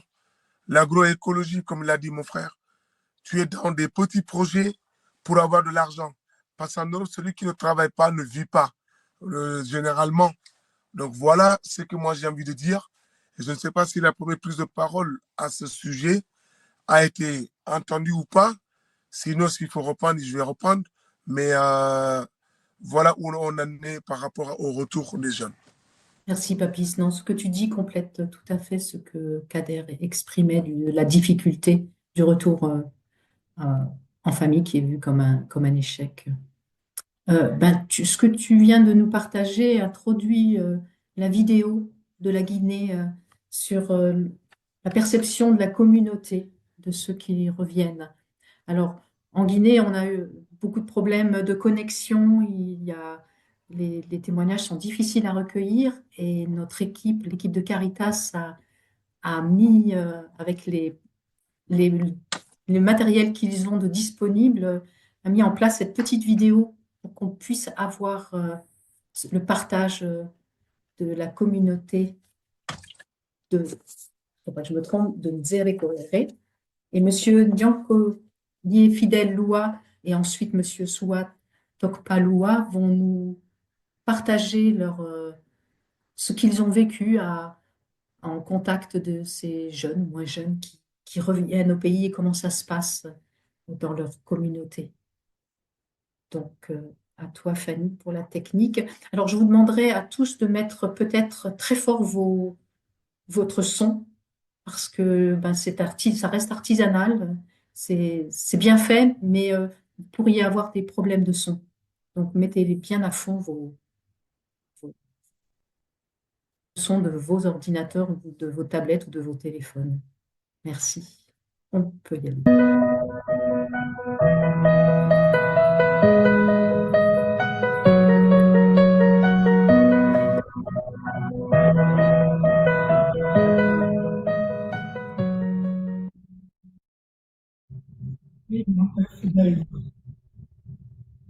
Dans la société de vécu. Le fait qui est public, membre du bureau sous-préfectoral. Le déplacement des jeunes pour première, l'ambition. Certains vont aller découvrir là-bas, soit à commencer à faire, je ne sais pas. D'autres vont pour la recherche d'emploi. Ils ont étudié le pas d'emploi. Et là, une fois en Occident, tout ce qu'on veut apprendre, il faut apprendre. Mais à l'université, dans les écoles techniques, on vient apprendre un métier à la République. C'est vrai. Mais il faut pratiquer ce qui est normal. Le taux, le patrimoine des jeunes, c'est pas seulement.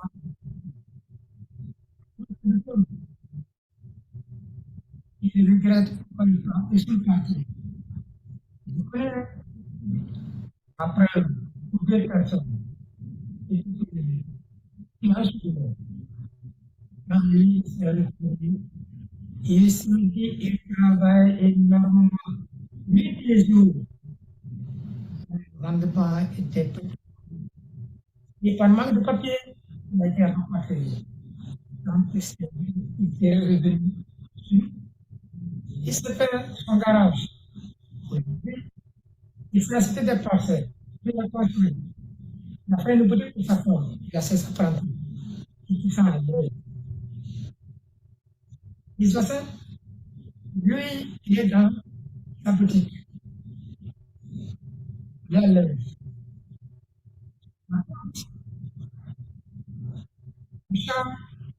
Quand il est venu,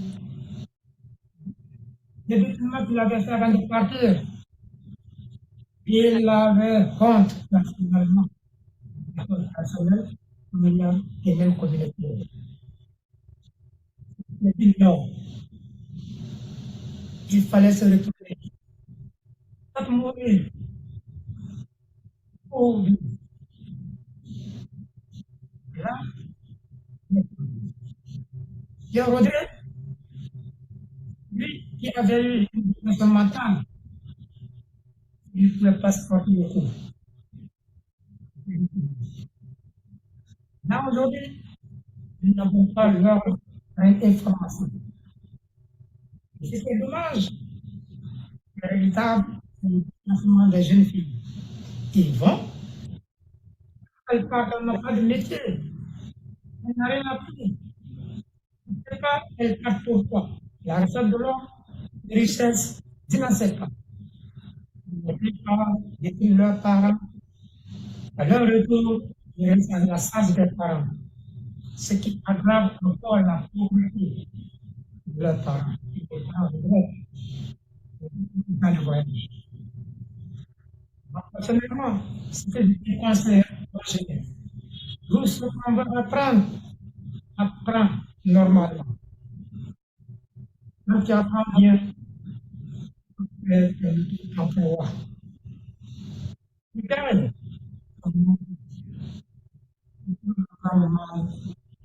On travaille mal, on n'a pas de revenus. De la terre, on lance dans et c'est nous sur la terre. De fruits, de ton fruit. Le mieux pour progresser, c'est toi. Pratiquer ce que tu apprends. Arrivez là. Je vous dis merci.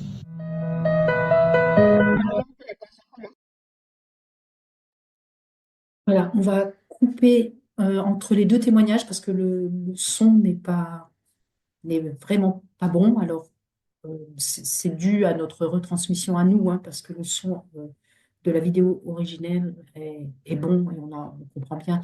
Donc, Monsieur Fidèle nous redit un peu ce que nos témoins en direct nous ont dit. C'est le fait que celui qui revient, s'il n'a pas profiter de ce qu'il a vécu, s'il ne revient pas avec des compétences particulières, il reste une charge à sa famille. C'est ce qu'il nous dit, hein. C'est pas ce que moi je vous dis. Et que, par contre, ce que j'entends aussi, c'est que il y a une reconnaissance du plus que l'expérience leur apporte et qui, au retour, peuvent être profitables à la communauté. Et il invite la jeunesse soit à ne pas partir, à rester, soit à vraiment tirer profit de ce qu'ils ont vécu ailleurs et d'en faire profiter la communauté. Mais avant tout, il reconnaît que ce que peuvent faire les gens qui reviennent dans leur communauté d'origine, ils auraient pu le faire avant, avec moins de souffrance, certainement. Je, j'espère que je ne traduis pas trop sa pensée. Voilà, donc on va avoir un deuxième témoignage, peut-être que celui-ci passera mieux. On présente déjà toutes nos excuses, mais pour les francophones, avec le sous-titrage, ça doit être possible de suivre davantage. Fanny, est-ce que tu peux remettre la suite, puisque ce témoignage nous présente comment une personne qui est revenue a pu se réinsérer auprès de son frère en travaillant à ses côtés. Voilà, merci. Je m'appelle Louas Ouattara. Je suis le grand frère de Albert qui a été en Algérie. Le premier départ en Algérie, il avait un montant de 18 millions. Dans 5 millions, ça lui a fait rentrer en Algérie. Algérie, il a fait plus de 3 ans en Algérie. Et dans tout ça, avec les trois gens, il nous envoyait un peu d'argent. Après, encore un moment, il dit que ses papiers ne sont pas propres. Il a fait envoyer un peu d'argent encore. Là, celui qui faisait ces papiers-là, il a fait faux papiers. Après un temps,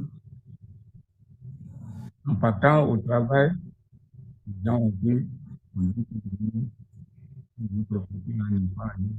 Donc, on les fait envoyer. Donc, on écrit, dit, grand frère, vraiment ce qui nous a trouvé en Algérie, donc, et nous, on ne souhaite, on ne savait pas que vraiment lui, il va se retourner comme ça. Après, il a envoyé de l'argent pour qu'il vienne vraiment habiter. Après, maintenant, 3 mois, on a vécu ce projet avec lui, avec les souffrances qu'ils ont fait en Algérie. Le parlement, même, je disais à lui que l'argent, tout ce qui s'est caché, tout ce qu'on a dépensé dans vos voyages là, c'était trop. Tout ça, on a même vendu deux domaines pour son voyage. Quand il est venu, toute la famille était découragée. Il était découragé, il n'est même pas allé maintenant chez nous. Donc moi, il reste toujours avec moi. Je me suis dit, bien, on va travailler un peu la mécanique, on va travailler un peu. Mais avant, on travaille. Après, maintenant, je dis, qu'est-ce que tu veux faire maintenant dans la vie? Moi, comme je faisais la mécanique là, je veux seulement qu'on fasse la mécanique. On a cherché un peu de pièces, on a payé un petit conteneur, on a envoyé au travail. Ça, les gens ont donné de crédit pour nous soulager. Dans tout ça, c'est là-bas, dans la ville, là, on est là-bas. Et dans son magasin, tous ceux qui ont voyagé avec Albert Loua, donc même beaucoup dit que vraiment, on ne savait pas. Si on savait, vraiment, on pouvait pas voyager. Et la Guinée, la France, l'Espagne, donc la Guinée, c'est notre cœur. On doit travailler ici en Guinée. Si on reste ici en Guinée, donc ce que moi j'avais à dire à tous les migrants de la Guinée, même de l'Europe, même en Côte d'Ivoire, comme Albert, ce qu'il a compris son grand frère. Et aujourd'hui, même les gens demandent, il dit, Albert, lui, il est bien aujourd'hui, hein, il se débrouille. Moi, je demande au gouvernement, même le gouvernement qui aide les migrants vraiment de nous appuyer, de nous faire un rapport. Parce que tous les enfants, les filles, les petits enfants, tout le monde veut voyager. Lui, il a compris. Il y a des moments même de faire des petits jardins pour qu'on reçoive des choses. Donc aujourd'hui, il a appliqué. Et on remercie le Catif de côté du fait qu'il nous a donné un peu de place pour qu'on mette notre atelier. Aujourd'hui, on est à l'aise là-bas. Donc ça, c'est un peu magique. Donc,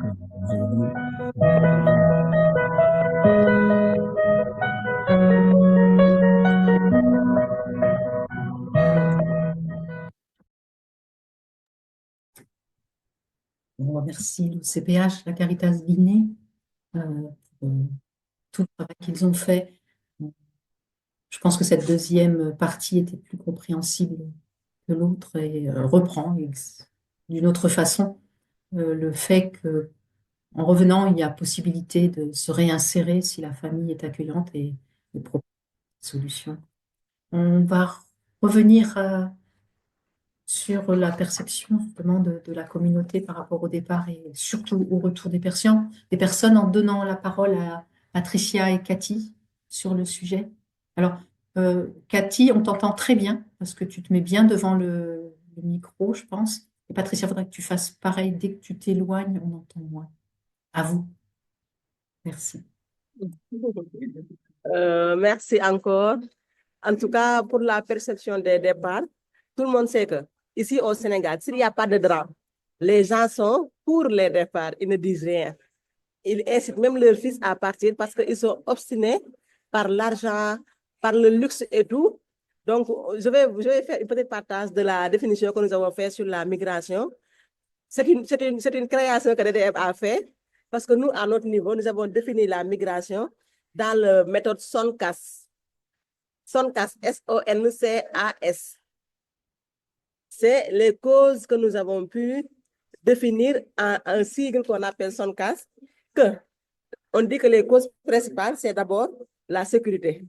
Parce qu'il y a des gens qui partent pour avoir une sécurité. Par exemple, je peux donner un exemple d'une femme, je parle sous le contrôle de Patricia, elle est sénégalaise. On a voulu lui donner un mariage forcé, elle a pris la pirogue pour se sauver de ce mariage. Donc cette personne-là, elle est partie pour sa sécurité. Il y a aussi des gens qui partent par l'orgueil, parce qu'il y a des gens qui sont très orgueilleux. Ils ne voient que l'orgueil, ils ne voient que le luxe, ils ne pensent pas le pourquoi ils partent. Il y a un autre qu'on appelle les gens qui partent pour avoir une nouveauté. Parce qu'il y a des gens, par exemple, qui sont bien nantis dans leur pays. Ils sont bien au Sénégal. Parce que je peux parler même d'un exemple de mon propre cousin qui avait pris les pirogues alors qu'il travaillait dans une banque. Il avait un bon poste. Il s'était marié, il a eu des enfants. Cette personne-là, il est parti pour avoir une nouveauté parce qu'il voulait découvrir une nouvelle vie, etc. Il y a des gens aussi qui partent pour des connaissances. Parce que quand on prend l'exemple des étudiants ou bien l'exemple des élèves, eux, ils partent pour avoir une connaissance. Il y a aussi d'autres qui partent pour argent. La plupart du temps, les gens qui partent pour argent, c'est les personnes qui sont vulnérables. Les gens qui sont à la recherche d'une vie meilleure, comme les pêcheurs, parce que les pêcheurs actuellement, il n'y a pas de ressources halieutiques. Parce qu'avec les accords de pêche, etc., il y a des pêcheurs qui partent en mer, qui font un prêt pour acheter du carburant, ils retournent avec les mains vides. Donc, ils sont obligés de partir pour trouver une vie meilleure. Donc, c'est des gens qui partent pour avoir de l'argent et aussi pour subvenir aux besoins de la famille. Il y a aussi des gens qui partent pour avoir une santé. Par exemple, il y a des gens qui sont malades. Ils se disent que, parce que moi-même, j'ai vu un exemple. Il y avait une femme qui était malade, qui a dit que je vais prendre les pirogues comme ça. Une fois que je serai en Espagne, je serai bien guérie parce qu'elle n'avait pas les moyens de prendre un avion, bien de se payer un visa, etc. Donc, elle a préféré prendre les pirogues pour avoir une bonne santé peut-être en Espagne. Malheureusement, elle a péri dans la mer. Vous voyez, donc nous, on a fait une définition de la migration dans cette méthode. Donc, avec la communauté, parfois, s'il y a des départs, parce que je parle sous le contrôle de Patricia, parce qu'à Mbou, lors du naufrage du septembre, il y avait même le chef de l'État qui avait dit aux communautés, pourquoi ne pas, comment dirais-je encore, aide-moi, le mot m'a échappé. Pourquoi, par exemple, si les gens partent, alors que vous êtes au courant que les gens vont partir, pourquoi ne pas les dénoncer? C'est le mot qui m'a échappé. Il faudra dénoncer les gens. Donc, la communauté n'accepte pas les dénonciations. Ils se disent que non, on ne va pas dénoncer les gens, qu'ils veulent partir pour avoir une vie meilleure. Vous voyez. Et dans un autre côté, quand il y a, par exemple, un drame, s'il y a des naufrages, ils se mettent à parler à haute voix en disant qu'il ne faut pas partir, pourquoi vous partez, il faut rester dans vos pays, etc. Vous voyez, il y a deux poids, deux mesures. Parfois, et sur le retour, alors, et dans le cadre du retour, comment ça se passe après, la communauté? Comment elle voit le retour? Oui, avec le retour, je pense que M. Papis a marché sur ma langue. Tout à l'heure, je l'avais dit. Franchement, avec le retour, on rencontre pas mal de gens. Et aussi, je vais parler aussi avec des exemples très précis. Parce qu'il y a quelqu'un qui était en Malaisie, Hadim Faye. Même les gens de DDM le connaissent très bien parce que l'année dernière, ils l'ont aidé à avoir quelque chose, à travailler pour pouvoir avoir quelques sous pour se prendre en charge. Lui, quand il était parti, c'est même la famille qui a envoyé de l'argent pour qu'il puisse subvenir à ses besoins. À un moment donné, la famille s'est dit pourquoi ne pas envoyer de l'argent pour que cette personne-là, pour qu'il retourne entre nos mains. Et cette personne-là, quand il est retourné, il est encadré par la famille parce que la famille a tout fait pour l'avoir à nouveau. C'est la famille même qui l'a aidé à retourner. Dans ce sens-là, les familles, elles t'aident parce qu'elles savent que tu étais dans des situations très difficiles. Donc, quand tu viens entre leurs mains, ce qu'elles vont faire, c'est de t'accueillir à main ouverte et aussi de trouver quelque chose pour toi, comme Papis l'a dit tout à l'heure. Parce que peut-être dans les zones de Casamance, il y a des gens qui peuvent vendre leur volaille et tout. Mais ici, au Sénégal, à Dakar, ce qu'ils peuvent faire, c'est de le mettre en rapport avec des ONG pour que tu puisses avoir des projets à déposer ou bien des financements, etc. Il y a aussi par contre des familles, par exemple. Quand tu es retourné toi-même par ta propre volonté, parce que moi, je parle avec des exemples très précis, parce que moi, j'habite à Yara, je vis tout le temps avec des gens qui sont retournés volontairement et je vois aussi leur situation. Par exemple, tout récemment, il y a un jeune je ne parle de son nom par respect, il y a un jeune qui vient de rentrer. Quand il est rentré, les gens disent que cette personne-là, il se fout de nous. Pourquoi il est rentré? Pourquoi il n'a pas fait comme les autres? Pourtant, la vie au Sénégal est plus dure que la vie en Europe. Pourquoi il n'a pas su supporter comme les autres l'ont fait? Il ne devait pas rentrer. Il y a même ses frères qui sont fâchés contre lui, le fait qu'il est rentré. Cette personne-là, pourtant, il a besoin d'appui pour prendre en charge sa femme. Il a besoin d'être écouté et tout ça, mais la famille ne l'appuie pas. Il est avec sa femme et ses 2 enfants. Il vit la solitude. Parfois même, il a honte de sortir, de rencontrer les gens. Voyez un peu avec le retour ce que ça fait. Parfois aussi, il y a des gens comme Papis l'a dit tantôt. Par exemple, il y a des gens, quand tu es retourné de manière forcée, la famille t'accueille parce qu'ils savent que tu étais parti pour avoir une vie meilleure et aussi pour soutenir la famille. Donc, quand il y a un échec, il ne doit pas te rejeter. Il faut qu'il t'insère dans la famille, il faut qu'il t'accueille, il faut aussi qu'il t'aide à avoir une nouvelle vie meilleure, à te départir aussi de tes soucis. Parce que parfois, la personne, quand elle est retournée volontairement, il y a la désespérance qui est là. Parce que cette personne-là, elle n'espérait pas retourner. Parce que moi-même, en 2023, j'avais eu un cas, c'était une personne qui a été retournée de manière volontaire. De manière involontaire, excusez-moi, autant pour moi. Mais quand il est venu, il m'a dit que moi, par exemple, quand je marche avec un couteau, excusez-moi, quand je serai en Allemagne, je vais tout faire pour revoir la personne, la police, le policier qui m'a retourné de manière involontaire et je vais le tuer. Parce que j'ai laissé là-bas mes biens, j'avais une maison là-bas, j'avais une femme là-bas et ils m'ont dit que tu viens, on va te présenter quelqu'un. Quand je suis venue, ils m'ont menotté et m'ont mis dans l'avion. Quand il est retourné au Sénégal, il est retourné avec les mains vides, sans rien. Vous voyez, cette personne-là, elle a besoin d'être accompagnée par sa famille, d'être aussi accompagnée par la société. Parce que quand tu ne les appuies pas, quand tu ne les soutiens pas, ça peut être des problèmes pour eux. Parce que parfois, c'est des gens qui sont devenus alcooliques. Parfois, parfois même, ils utilisent de la drogue pour effacer ce qu'ils ont vécu ou bien pour cacher leur souffrance et tout. Voyez. En tout cas, c'était ma contribution concernant les retours avec la communauté. Je vais laisser la parole à Patricia. C'est là des choses Oui, Patricia, est-ce que tu peux nous parler de l'accompagnement de ceux justement qui, au niveau santé mentale, ont des soucis pour se réinsérer dans le quotidien?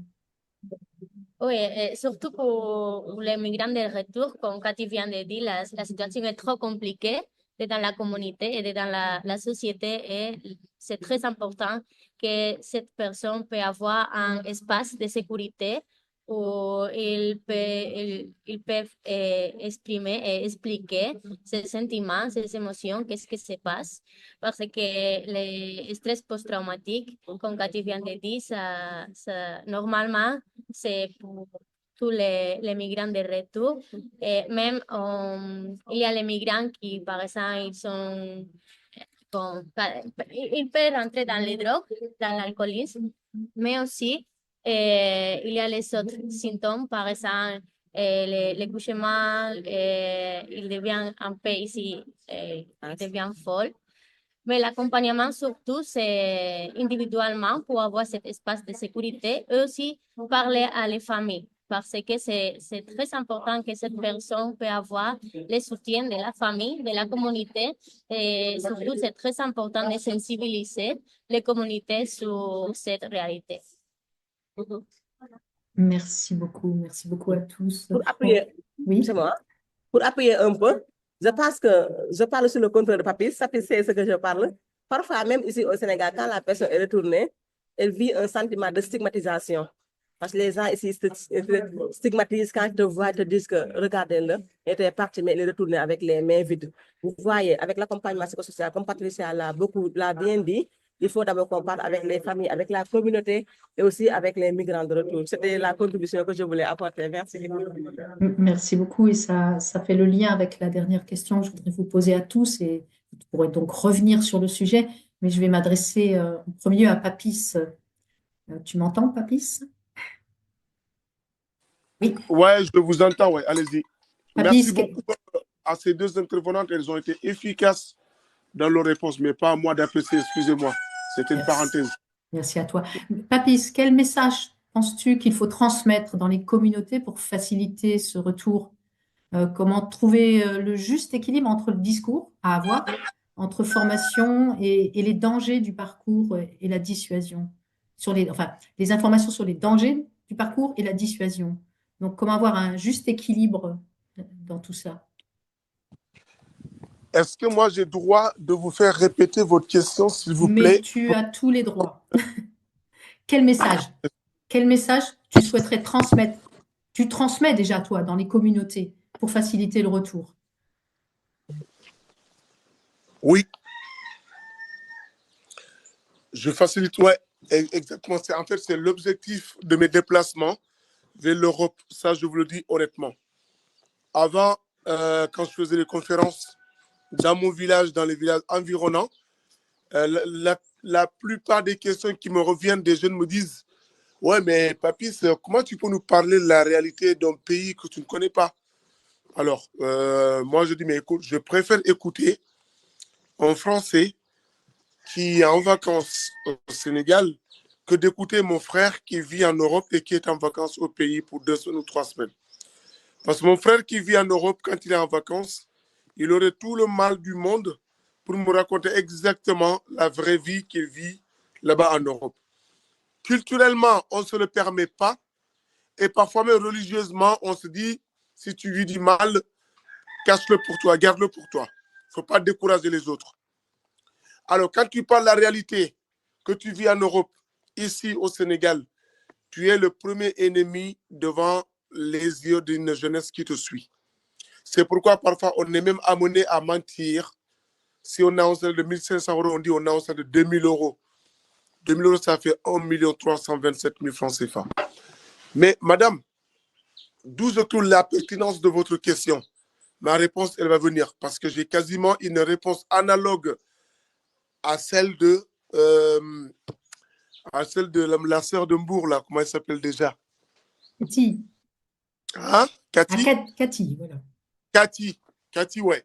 Cathy, je vais devoir bosser avec elle dans ce domaine parce que elle a une compétence que moi je trouve. En plus, c'est une fille qui va avoir la voix au chapitre parce qu'au Sénégal, en Afrique, on a tendance à dire ouais, c'est un combat d'hommes. Non, tu vois, cette femme-là, c'est une battante. Parce que là, ce qu'elle dit là, c'est exactement le mot qu'il faut cacher. Moi, j'ai jamais terminé mon séjour en Europe. Pour vous dire, en 2024, c'est la 7e fois que je pars en France. Et au bout d'une semaine, j'en peux plus. D'une semaine, pardon. Au bout d'un mois, j'en peux plus. Et j'ai toujours anticipé mon retour. Quand je suis arrivé au Brésil, le mois de novembre passé, c'était un séjour de 3 semaines. J'ai rencontré des Sénégalais là-bas, pas loin de l'ambassade du Brésil, vers là-bas, à Rio de Janeiro. Mais aujourd'hui, quand les gens me disent, mais moi, j'ai beaucoup de projets pour le Sénégal, mais j'ai envie de retourner exploiter ce rêve dans mon pays. Mais la crainte majeure est que si j'échoue là-bas, ça peut même coûter la vie. Ça peut même me coûter la vie. Alors, celui qui est de retour au Sénégal, sans aucun projet, cette personne, elle est dans la drogue, dans l'alcool et même parfois dans l'éloignement de sa famille où il dit, écoute, moi je m'éloigne de tout parce qu'il y a un problème. J'ai quitté l'Europe pour venir vivre là, mais je ne trouve pas la paix ici. Et quand tu ne trouves pas la paix ici, tu vas la trouver où? Celui qui ne trouve pas la paix dans sa famille, elle va partir dans une autre famille ou dans une autre communauté. Mais arrivé dans cette communauté, peut-être même qu'ils vont alerter pour dire, écoute, cette personne, elle n'est plus importante chez nous.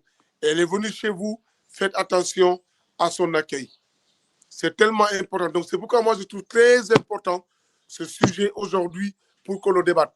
Celui qui est dans l'alcool, celui qui est dans le suicide, celui qui est dans la drogue et celui qui est dans l'éloignement de sa famille, c'est quelqu'un qui a quitté l'Europe, qui n'a rien du tout. Qui a quitté l'Europe et qui ne s'en sortait pas et qui dit, écoute, je rejoins la famille. Maintenant, le problème, il est là, madame, si vous m'entendez encore. Le problème est que comment on peut sensibiliser les familles à accueillir les membres de ces mêmes familles qui sont en difficulté en Europe, qui ont quand même essayé de trouver une belle vie derrière l'eau, mais qui n'ont pas pu trouver cette belle vie. Comment on peut les accueillir, leur donner la seconde chance qu'on n'a pas pu trouver en Europe, mais la trouver ici en Afrique. Et je reprends la phrase que j'ai dite il y a quelques minutes en disant que quand on est là à tourner la serrure de la porte de l'Occident, à tourner dans le même sens, alors qu'il y a des opportunités qui passent. C'est quoi ces opportunités? Moi, aujourd'hui, je prends un exemple pour moi-même. Devant un entretien d'embauche en France, je peux m'en sortir facilement. Mais pourquoi j'ai décidé à chaque fois que je pars en France et que je reviens animer des conférences? Ici, il y a une dame à Chambéry qui m'a posé la question, ça s'appelle le marché des continents. Il m'a dit, excusez-moi, monsieur, pourquoi vous venez animer des conférences ici en France? Pourquoi vous ne les animez pas en Afrique? Et quand vous venez ici, est-ce que les jeunes, ça ne les envie pas? Je lui ai dit affirmatif. Ça les envie. Mais ça les donne envie même de me suivre. Mais madame, celui qui a un parcours, aujourd'hui avoir vécu 25 ans avec la France, et les 22 ans qui sont déjà enregistrés, ouais, carrément. Les 22 ans qui sont déjà enregistrés, sans jamais voir la France. Donc, si je viens ici en France pour animer des conférences, c'est qu'il y a des raisons possibles qui me font ça. Alors, maintenant, mes conférences, je les anime dans des lycées, dans des collèges, parce que ce sont les lycéens et les collégiens qui, aujourd'hui, quittent l'établissement, qui sont en décrochage scolaire, qui vont en Europe. Je l'ai dit que j'ai un parcours, parce que j'ai été refusé par l'ambassade de France 7 fois, et j'ai vécu 22 ans avec la France ici, en Afrique, au Sénégal. Et quand maintenant je suis parti en France, c'est pour rencontrer les gens sur le terrain. C'est ce que j'ai fait à Paris devant la Tour Eiffel. L'exemple, il est pertinent.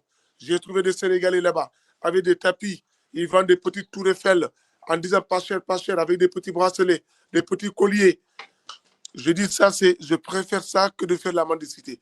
Alors, avant, quand tu dis aux jeunes, j'ai vu des gens qui dorment dehors. On me dit, mais comment c'est possible de dormir dehors en France? Je dis, mais il faut arrêter de regarder la France à la télévision, les vitrines, les réseaux sociaux. C'est lui qui a pris une belle photo devant la bagnole de Liliane Bettencourt. Bah, Liliane Bettencourt n'était même pas au courant. Et donc, cette personne ne vit pas avec Bettencourt. Cette personne, elle ne vous montre pas où elle dort. Cette personne, si elle est là ici, il ne faut pas qu'il te vende le rêve. S'il te le vend et tu l'achètes, tu auras tort de l'acheter.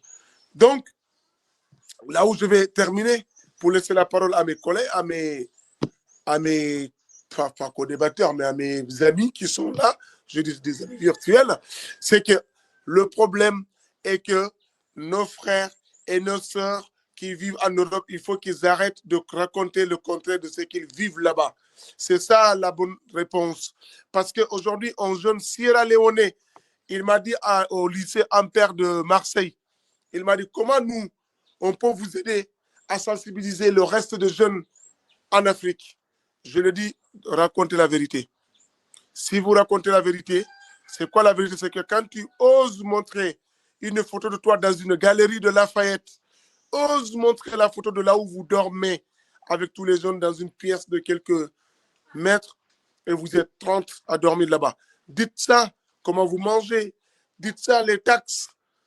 Quand aujourd'hui, j'ai ce pantalon que je ne peux pas acheter à la galerie de Lafayette à 90 € et que je viens à Dakar l'acheter à 10 €, il ne faut pas que je dise à ces jeunes, vous voyez, ce pantalon, ça coûte 90 €. 90 €, c'est le salaire d'un gardien qui garde la maison. Il ne faut pas dire que cette chemise, je l'ai achetée à 200 €. 200 €, c'est le salaire d'un enseignant à l'école élémentaire. Il ne faut pas raconter le contraire de ce que tu vis en Europe. Tu ne peux pas te permettre d'acheter une chemise à 200 € en Europe, sinon tu ne vas pas vivre. Donc, la vérité, elle est là. C'est ce qu'on est en train de dire ici. Qu'on soit bien aimé par les passeurs, qu'on soit mal aimé par les passeurs, on s'en fout parce que ces passeurs ont la conscience tranquille que nous encaissons l'argent des migrants et nous leur mettons dans la pirogue et on sait très bien ce qui les attend de l'autre côté. Et tant qu'on ne leur dit pas cette vérité, et là, du coup, ce parcours migratoire, ce sera toujours un voyage perpétuel, mais vers le mauvais sens. C'est pourquoi le retour doit être accepté dans les familles, parce qu'on sait ce qu'on vit là-bas. Personne n'offre l'argent à personne. On a des panneaux où c'est marqué « Je suis SDF ». On a des panneaux où c'est marqué « J'ai faim ». On a des draps qui nous attendent à partir de 19 h pour dormir devant les gares, les gares routières. Il faut qu'on dise cette vérité, elle est importante. Voilà ce que je veux dire à nos amis qui nous suivent. Merci beaucoup, Papis. Kader, on va te donner la parole là. Si tu peux dire en quelques mots, donc, quel message tu peux transmettre, toi, communauté, pour faciliter le retour. Et ensuite, on passera aux questions. À toi, Bon, Kader. pour moi, pour faciliter le retour, je pense que pendant que le travail doit se faire en parallèle, pendant qu'on prépare celui qui doit rentrer, si jamais c'est un retour qui est accompagné, il faut que au niveau de sa famille, il y ait des personnes qui aussi préparent la famille à accueillir ce dernier. Je pense que pour moi, c'est aussi simple que ça. Sinon, après, c'est un contexte qui est vaste.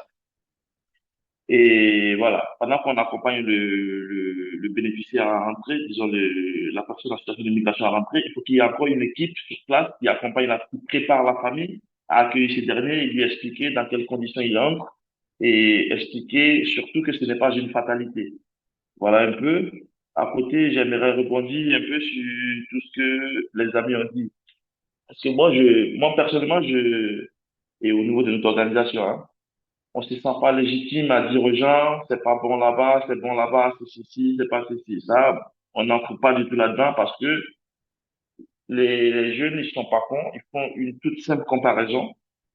Ils comparent le cadre de vie entre, par exemple, là où il est actuellement et là-bas, ils vont faire la comparaison en termes d'accès à la santé, d'accès aux soins. Il va faire la comparaison en termes d'accès aux droits et tout ça, il va faire la comparaison. Et on n'a pas réponse à tout ça. On n'a pas réponse. Et si c'est mal à faire cette comparaison-là, tout de suite, ça saute à l'œil. En termes de carte de vie, il préfère se balader sur les Champs-Élysées que de traîner dans la poussière ici à Cuba. Ça, tu pourras pas lui enlever ça de la tête. En termes d'accès à la santé, ici, il faut savoir que chez nous, c'est très, très compliqué. Moi, j'ai pas vécu en France ni en Europe, mais j'étais à Alger ou à Oran. Je sais que cette année, c'était tellement, là-bas, les Algériens, ils trouvaient que c'était difficile. Mais pour nous, les étrangers, franchement, c'était tellement intéressant. Ça donnait tellement envie d'aller à l'hôpital. Parce que ici, c'est très compliqué. Donc, juste ces comparaisons-là que le jeune il fait.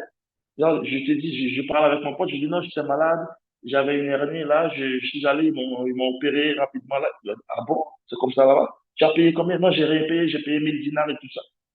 Franchement, les jeunes, ils font ces comparaisons-là. Et c'est des choses, je pense que pour arranger les choses, c'est à nous de continuer à travailler localement pour que, un peu, qu'on puisse se rapprocher un peu du standard là-bas, dans les pays les plus développés. Parce que, qu'est-ce que j'avais envie de dire? Parce que tout compte fait, sa réalité, la réalité qu'il vit au quotidien, notre discours, sera difficile que notre discours le change. C'est le travail qu'on mène au quotidien qui pourra l'amener à peut-être oublier ça. Je pense que c'est très loin. La réponse est très loin du discours. Voilà. Est-ce que la seule question qui va se poser, est-ce que c'est mieux ici? Et là, nous, on n'a pas la réponse. Nous, on n'a pas la réponse. Et aussi, Papus avait parlé un moment de comment est-ce que c'était difficile d'y aller. Et il a raison. Quand c'est difficile d'y aller, on pense que c'est tellement bon que c'est difficile d'y aller. Kader, moi, j'ai jamais, comment dirais-je, j'ai demandé le visa, une fois le visa Schengen. Je travaillais pour une organisation, pour monsieur un projet de médecins du monde, et on devait aller à une conférence au Portugal. Mais moi, j'ai honte de tout ce qu'ils ont demandé comme document. J'ai dit, mais c'est, parce que j'ai beaucoup d'estime pour moi-même, pour tout ce que j'ai pu faire dans ma vie. Franchement, je me dis, je suis à un stade de ma vie où j'ai pas besoin de passer dans ce genre de truc. Franchement, ça m'a fait la honte. Et au final, ce visa-là, il a été refusé. Et j'ai vu ceux qui ont pu avoir ce visa. Je dis, bon, finalement, ils ont dit à ces derniers qu'ils étaient plus mieux, qu'ils étaient mieux que moi. Ou franchement, c'est un peu compliqué dans ce sens-là. Au côté des visas, plus c'est dur, plus les jeunes, ils pensent que là-bas, c'est mieux. Ils pensent que c'est mieux, forcément, et avec tout ce qu'ils voient à la télé, ils se disent que c'est mieux. Et c'est pas le discours qui va le corriger, c'est le comment on travaille pour pouvoir améliorer cela. Et ce qu'il faut pas oublier, c'est que on est dans un contexte où il n'y a pas que les jeunes migrants qui existent.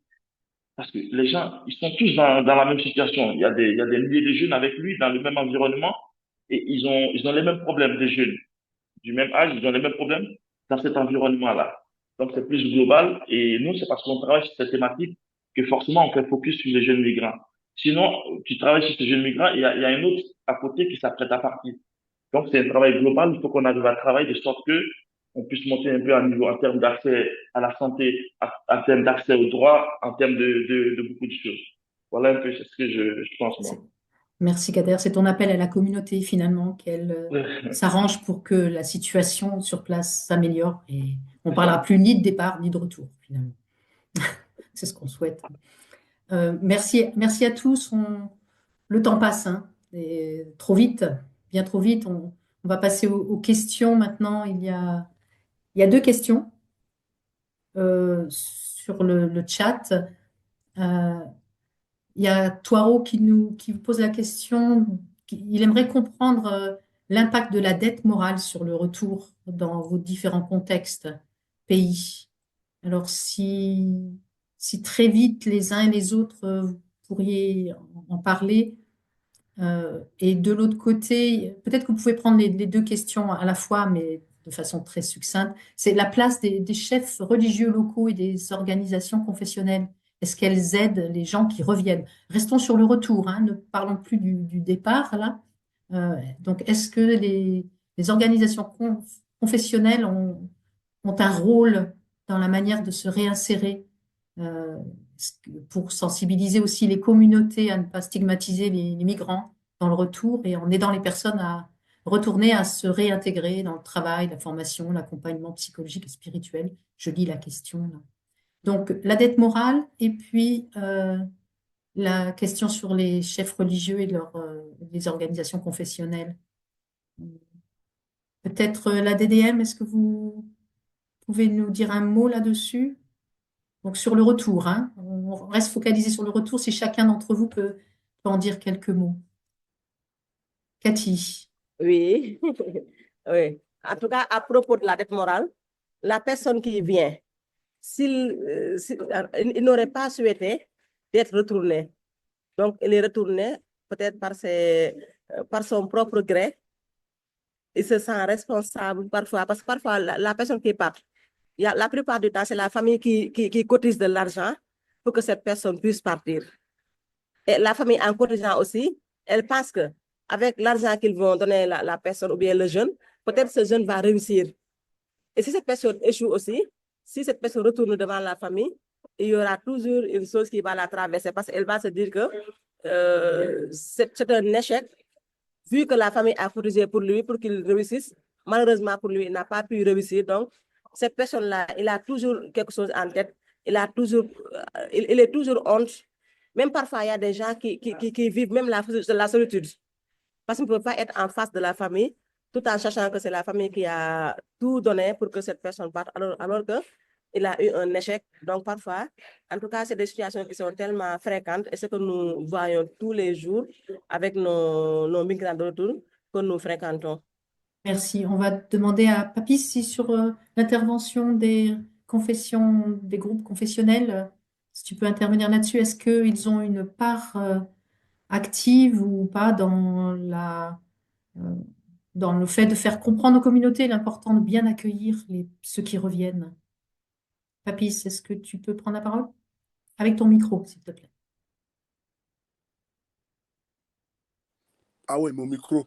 C'est par rapport à la dette morale dont vous avez parlé. Non, l'autre sujet, tu sais, celui des chefs religieux locaux et des organisations confessionnelles, est-ce qu'elles aident les communautés est-ce qu'elles les sensibilisent pour accueillir ceux qui reviennent? Là, la question aussi, elle est très importante. Tout à l'heure, Cathy, elle a évoqué une réponse aussi importante. Donc, moi, la mienne, elle est simple. C'est que même si la communauté religieuse, c'est ça, hein, les chefs religieux, je pense que même ils le font, ils doivent redoubler d'efforts parce que on ne les entend pas beaucoup sur le retour des jeunes. Et on ne les entend pas beaucoup sur comment on appelle, favoriser le retour de ces jeunes. Honnêtement, je suis issu d'une famille religieuse en Casamance. Donc, quand je dis ça, je suis issu d'une famille religieuse. Mais aujourd'hui, la vérité, quand elle est là, il ne faut pas voir son apparence religieuse ou politique, quoi. Tu l'as dit et puis c'est normal. Eux, la plupart de nos chefs religieux, eh ben, sont même parfois d'accord, malheureusement, avec certaines familles parce que le membre est de retour. Donc, il faut quand même là parler d'un travail important là-dessus. Parce qu'ils ont la voix au chapitre, madame.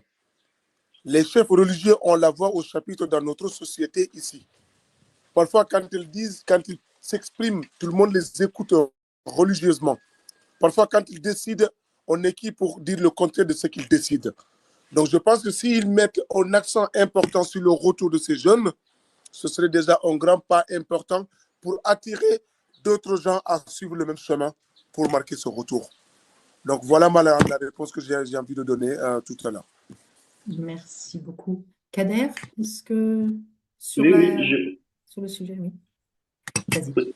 concernant les chefs religieux, c'est tout comme je le disais tantôt, c'est qu'ils sont. Kader, on ne t'entend plus? Oui, Kader, tu nous reviens? Alors, vous m'entendez? Oui, maintenant c'est bon. Vous m'entendez? Ok. J'ai dit, les guides religieux, c'est tout comme je le disais tantôt, ils sont guides religieux au sein d'une communauté. Ils sont souvent sollicités pour des lectures coraniques au départ. Ils sont souvent sollicités pour des lectures coraniques pour que tout se passe bien à l'arrivée. Les jeunes, ils envoient des sous pour qu'on fasse des sacrifices pour que tout se passe bien. Donc, c'est pour dire que c'est des personnes, leur rôle, c'est que quand on a des soucis, quand on a des problèmes parfois, on se rapproche d'eux pour leur demander de faire des prières ou des lectures coraniques ou des sacrifices, ou pour les pasteurs pour faire des prières pour nous ou pour nos enfants qui sont à l'étranger.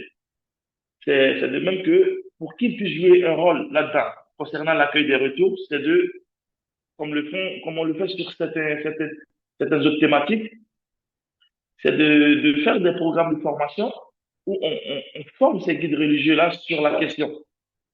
Comme ça, ils peuvent, quand il y a un sujet d'actualité, ils peuvent faire des sermons ou des messes sur le sujet, en étant très bien outillés. Sinon, comme ça, là, c'est des guides religieux dans des communautés. Et c'est ce que leur demande leur communauté. Ils voient comme la communauté. Et ils sont là pour accompagner moralement, spirituellement la communauté. C'est de l'accompagnement qu'ils font. Et maintenant, si les intervenants sur la thématique arrivent à organiser des formations, donc ici, on le fait sur d'autres thématiques, hein. Moi, j'ai travaillé sur le sujet des usages de drogue. On fait des formations comme ça avec plusieurs couches de la société, les forces de l'ordre, les communautés, les hommes religieux. C'est pareil. Et comme ça, il est outillé. Quand il y a un sujet d'actualité, il sait quoi dire pendant les sermons sans qu'on ait vienne lui le demander. Donc, c'est un peu ça ce que moi, je voudrais dire à ce sujet-là. Merci beaucoup, Kader. Et merci à tous. L'heure passe trop vite, trop vite. C'était très intéressant. Merci à Cathy et Patricia au Sénégal. On se reverra bientôt. Merci à Papis, lui aussi au Sénégal. Merci à Kader de Côte d'Ivoire.